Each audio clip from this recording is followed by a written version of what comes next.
आज के इस वीडियो में आपको बताऊँगा कि आप ज़ैम्प किस तरीके से इंस्टॉल कर सकते हैं अपने विंडोज़ 11 में या फिर जो भी आपका विंडोज़ हो उसमें आप किस तरीके से इंस्टॉल कर सकते हो। बेसिकली मैं विंडोज़ 11 में इंस्टॉल करके आपको दिखाने वाला हूँ और इसको प्रॉपर्ली रन करके दिखाऊँगा कि ये सही तरीके से काम कर रहा है कि नहीं कर रहा है। नमस्कार, मैं हूँ कपिल और आप देख रहे हैं वर्ल्ड टेक्निक। चलिए देख लेते हैं। सबसे पहले आपको यहाँ पे अपने ब्राउज़र में जाना है, वहाँ पे आपको ज़ैम्प लिखना है, ठीक है? इतना आपको लिख के सर्च करना है, आपको ये वो इनकी ऑफ़िशियल वेबसाइट दिख जाएगी, यहाँ पे जाके क्लिक करना है आपको। ठीक है, तो यहाँ पे आप देखोगे ज़ैम्प फॉर विंडोज़ लिखा हुआ है, आपको इस पे क्लिक करके इसको डाउनलोड कर लेना है। इस पे क्लिक करने के बाद ये एक न्यू टैब ओपन होगा, ये ऑटोमेटिक डाउनलोड कर लेगा, ठीक है।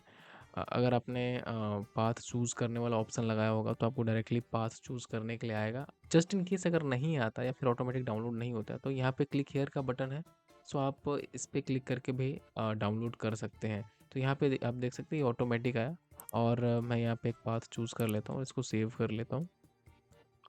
तो यहाँ पे आप देख सकते हो डाउनलोडिंग स्टार्ट हो चुकी है और ये ऑलमोस्ट हो गया है।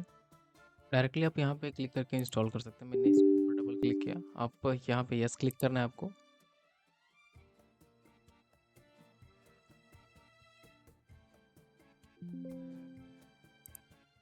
ठीक है, तो यहाँ पे आपको एक वार्निंग आएगी, आपको सिंपली इसको जस्ट ओके कर लेना है। आपका इंस्टॉलिंग प्रोसेस स्टार्ट हो चुका है, तो आपको यहाँ पे सिर्फ नेक्स्ट पे क्लिक करना है। इसके बाद आप देखेंगे यहाँ पे बहुत सारे आपको कंपोनेंट्स आपको मिलेंगे यहाँ पे, आपको इसको जैसे के तैसे रहना है, आपको कुछ भी यहाँ पे अनटिक नहीं करना है, ठीक है। इसके बाद यहाँ पे आपको नेक्स्ट करना है। नेक्स्ट करने के बाद ये आपको पाथ पूछेगा, आपको बेसिकली सी में ही रखना है। अगर आपका ऐसा है कि आपको किसी दूसरे पाथ में रखना है, इसको किसी दूसरे फ़ोल्डर में सेव करना है या फिर किसी दूसरे ड्राइव में सेव करना है, तो आप अपने हिसाब से इसको इंस्टॉल कर सकते हो किसी भी ड्राइव में। लैंग्वेज आपको इंग्लिश ही रहने देना है। अगर आपको चेंज करना है, आप अपने अकॉर्डिंग यहाँ पे चेंज कर सकते हैं, बट यहाँ पे 2 ही ऑप्शन है, तो आप इंग्लिश रहने दे सकते हैं। आपको यहाँ पे सिंपली नेक्स्ट के ऊपर क्लिक कर देना है। अभी आपका ये ज़ैम्प इंस्टॉल हो रहा है, ठीक है? इसमें थोड़ा-सा टाइम लग सकता है।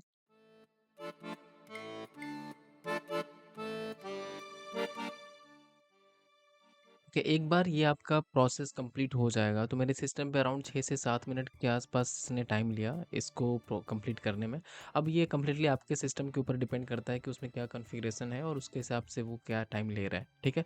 इतना होने के बाद आपको यहाँ पे टिक मार्क रहने देते हो, तो ये ऑटोमेटिक लॉन्च हो जाएगा। यहाँ पे हम फिनिश करते हैं। यहाँ पे आप देख सकते हो ये कुछ इस तरीके का इसका लुक है। आप यहाँ से अपाची के सर्वर को स्टार्ट कर सकते हो। यहाँ पे माइस्क्वेल डेटाबेस का भी है, तो आप यहाँ से डायरेक्टली आपको सबसे पहले इसको स्टार्ट करना है। उसके बाद माइस्क्वेल को स्टार्ट करें, ठीक है। तो यहाँ पे एक एरर आया।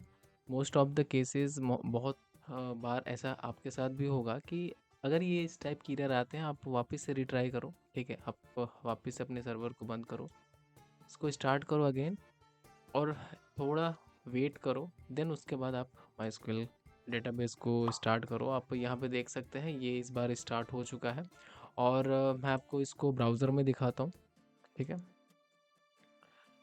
आपको सिर्फ लोकल होस्ट लिखना है। यहाँ पे आप देख सकते हैं ये इसका पेज आ गया और लोकल होस्ट टाइप करते ही अगर ये पेज लोड हो जाता है, मतलब आपका ज़ैम्प सही तरीके से इंस्टॉल हो चुका है। और यहाँ पे आपको PHP माई एडमिन में अगर आप जाते हो तो ये आप देख सकते हैं यहाँ पे इसका डेटाबेस वगैरह आ गया, तो आप यहाँ से डेटाबेस वगैरह सब कुछ क्रिएट कर सकते हो।